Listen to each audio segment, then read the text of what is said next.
to corporate negligence and marketing failures and the oversaturation of low-quality consoles and games, the North American video game market crashed to a standstill halt. Past customers shunned video games and anything that had to do with video games, for they did not want anything to do with them. Many companies like Fairchild and Coleco closed their doors indefinitely.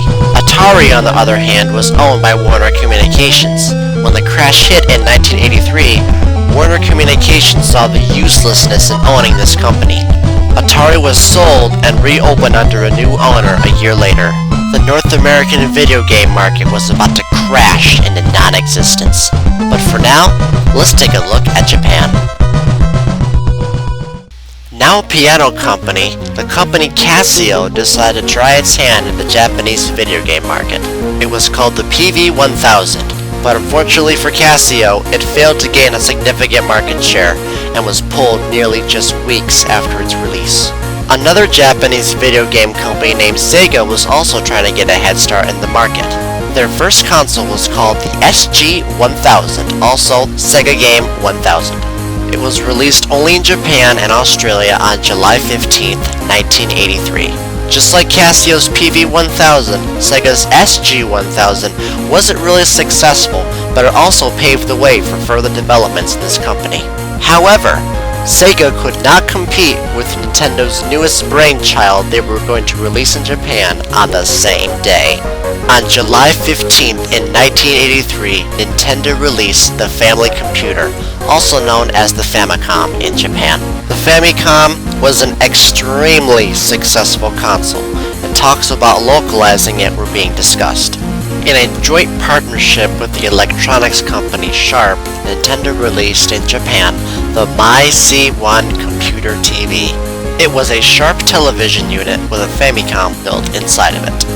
The picture quality was much more superior than using any other TV on a Famicom, so magazine companies of the time decided to use this unit for the screenshots in their magazines of games. With Nintendo's success with the Famicom, Sega decided to fight back with the Sega SG-1000 II.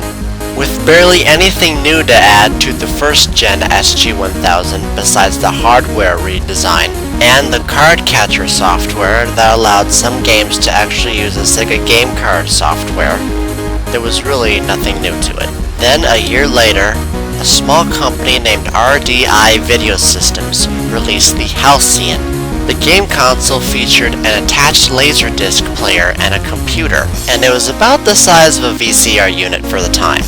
Priced at $2,500, the Halcyon was already set to be a failure.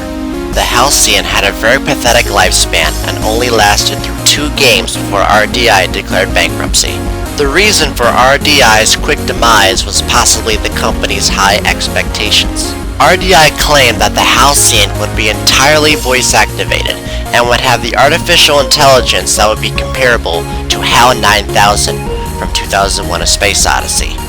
Which, of course, if you didn't see the movie, HAL 9000 is a very deviously smart artificial intelligence computer. The Halcyon failed miserably because of RDI's desire to put as much new technology into the system as possible. It featured voice recognition, speech synthesis, and a simulated AI at the time. But unfortunately, all these technologies were still in their infancies. Then, on October 18th, 1985, the depression in the North American video game market would come to a long-awaited end. Nintendo released the Nintendo Entertainment System to North America. However, what made the Nintendo Entertainment System different from another console was because they did not market a Nintendo Entertainment System as a video game. Instead, Nintendo bundled a robot attachment named Rob to their bundle in North America. With the robot Rob being bundled, Rob made consumers think of the NES less of a video game system and more of an interactive system. The interactive part about Rob was that Rob was literally the second player. The second player controller would mount into a set that would attach to Rob. When the buttons were pushed, Rob would also push that button as well. When the player wanted to use Rob in the game Gyromite, the player would push start and the screen would communicate with Rob's eyes. Whatever color the screen flashed is the color that would tell Rob what button to push.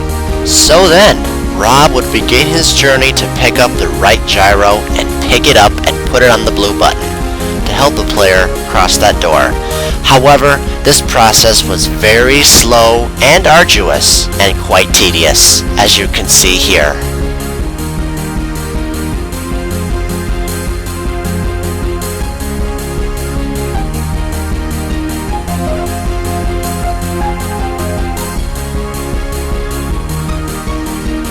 Rob's next game was Stack Up, or Robo Stack.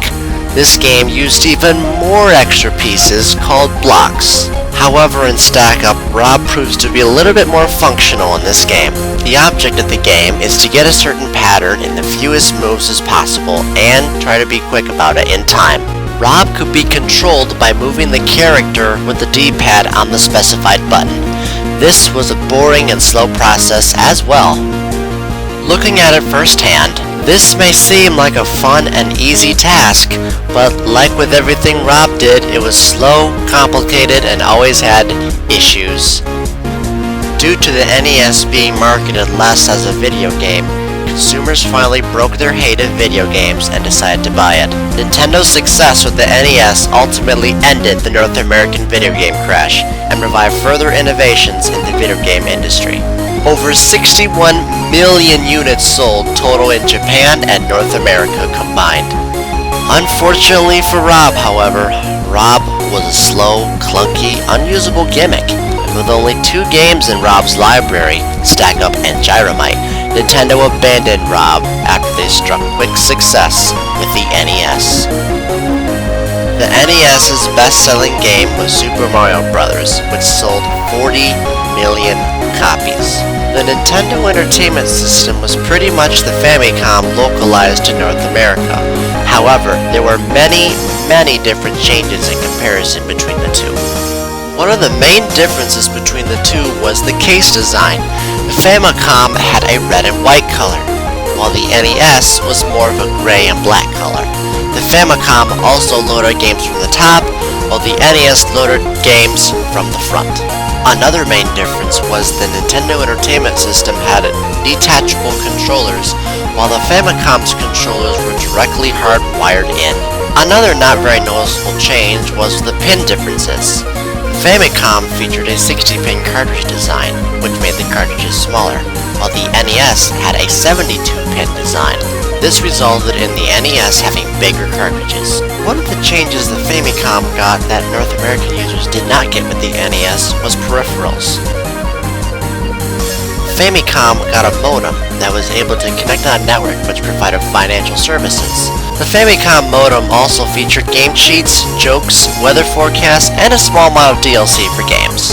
But it was only in Japan.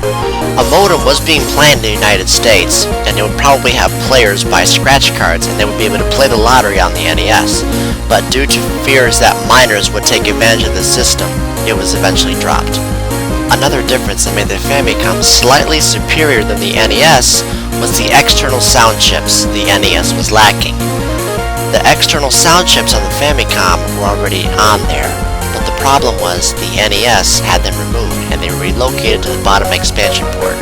Due to this, cartridges could not take advantage of this functionality, and lots of NES titles suffered inferior sound compared to the Famicom versions.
Another key difference that made the Famicom different from the NES was the NES's lockout chip.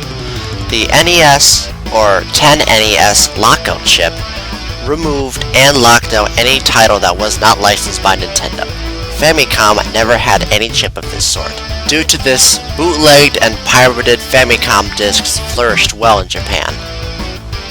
The NES, however, featured an RCA and RF output, while the original Famicom just featured an RF output. The NES was the first console to play on a composite video output, or an external composite monitor. Another disadvantage the NES had was no third-party cartridge manufacturing. Due to this, companies could not develop their own customized chips for specific purposes and make sound better, unlike the Famicom, which highly took advantage of this. One of the weirdest features, however, was the Famicom's Player 2 controller. The Player 2 controller did not have a start and select button. Instead, it had a microphone used to interact with some games. The original Famicom Legend of Zelda actually had an enemy that you had to kill using the microphone, called Pole's Voice. In the North American NES version of Legend of Zelda, this feature was dropped. However, the Pole's Voice creature still retained its name. A year later, Atari came out of the video game recession in 1986 with the Atari 7800.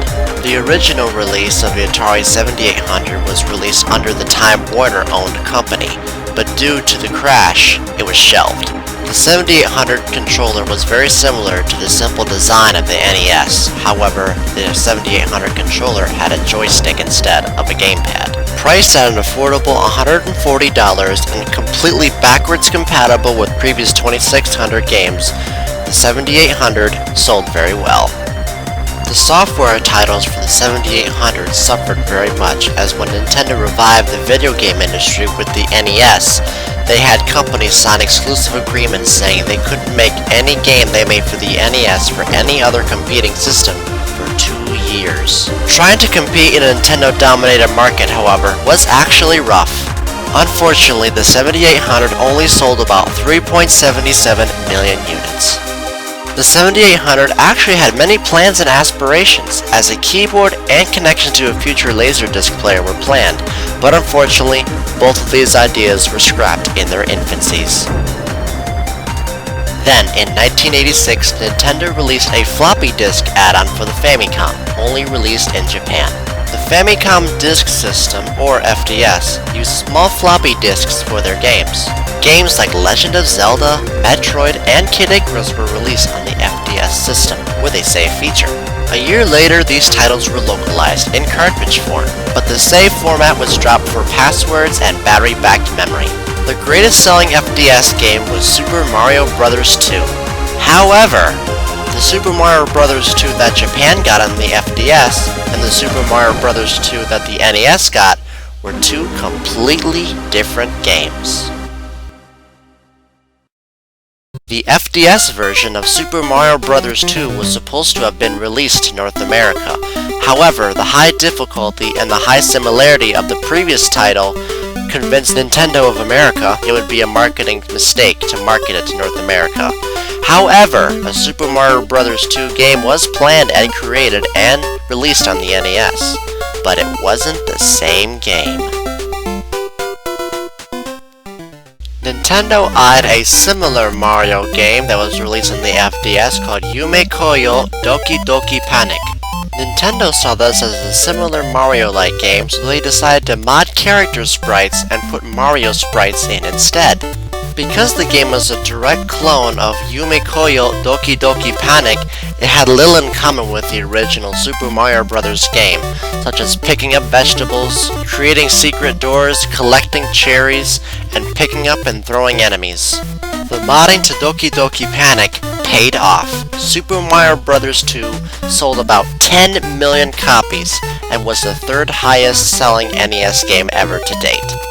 Even though Japan already got the true Super Mario Bros. Game, the American version of Super Mario Bros. 2 was released and called Super Mario Bros. USA. Only years later did gamers discover the trickery of Nintendo when Nintendo released on a future system Super Mario Bros. All-Stars. It was a bundled game that had all the Mario Brothers games bundled on it during the time, but it also had the true Super Mario Bros. 2 sequel that never saw North American shores, called Super Mario Bros. The Lost Levels. The game console mentioned here wasn't around in 1976. I'll cover that at a later date, but for now, let's get back to the video. A year later, the company SEGA tried to dominate the Nintendo-owned market with the SEGA Master System. Despite the fact that the SEGA Master System was technically superior to the NES, it failed to overturn Nintendo's dominated market in North America. However, places like Brazil and Europe, SEGA dominated the market with Nintendo-like aggressiveness. Due to this reason, the SEGA Master System was SEGA's second best-selling console due to European sales. The SEGA Master System had a light gun, like the NES Zapper, and 3D glasses. The SEGA Master System had two types of games. The first one was normal cartridges, but there also was credit card size SEGA cards, which retailed for economic prices than normal cartridges, but had less code. Much later, SEGA made the Master System 2. It was only released in Europe and Brazil due to Nintendo owning the North American video game market. It was aimed at saving production costs, so it was smaller and sleeker. When no cartridge was inserted, it would play Alex Kidd in Miracle World, but later on, as Sonic the Hedgehog became popular and became SEGA's main mascot, Alex Kidd was dropped and Sonic the Hedgehog was bundled instead. Then much later, SEGA made the Master System 3. The difference was it was even smaller, the controllers were replaced, and now it had about 105 built-in games. Not released in North America, but only in Brazil. Going back to the first initial release of the Master System, Atari came back into the video game market once again. This time, their newest video game console was based on their successful home computer, the 65XE. The video game console was called the Atari XEGS, or Atari XE Game System. The XEGS was like before based on the 65XE, which was 8-bit, so therefore old 8-bit 2600 games functioned on it as well. The XEGS had multiple peripherals, including a keyboard, an Atari 2600-like joystick, and an XG1 light gun. The goal of Atari's XEGS was to provide a beginning computer and a sophisticated game console at the same time. Unfortunately for Atari, the console was not a success and failed to overturn a significant market share. The XEGS sat alongside the 2600 Junior and the Atari 7800 as well. The company Atari had many shortcomings, including the failure of the design of the 5200 and the recent market-turn failure of the Atari XEGS, but this would not be their last attempt. Then the same year, in 1987, the company Worlds of Wonder made the Action Max. The Action Max was very unique as it used VHS tapes for its games. Most of the Action Max's games were light gun based. Before playing an Action Max game, a red sensor had to be attached to the lower right corner of the television screen. The corner had a black circle, but would flash repeatedly when something on the screen was shootable. At the same time, shootable targets would be highlighted by rapidly flashing panels for the player to shoot at. The Action Max console used the corner circle and light from the targets to determine whether something had been hit. Flashes in sync in the corner circle would count as enemy hits and would earn points for the player. Flashes out of sync with the corner circle counted as friend hits, losing points. The light gun games on the Action Max were strictly point-based and dependent on shot accuracy. Players could not really win or lose a game. This, along with the fact that the Action Max being dominantly based on light gun games, quickly led to its failure. Next time, we'll jump into the introducing 16-bit 4th generation and SEGA releasing a formidable foe to battle with the NES.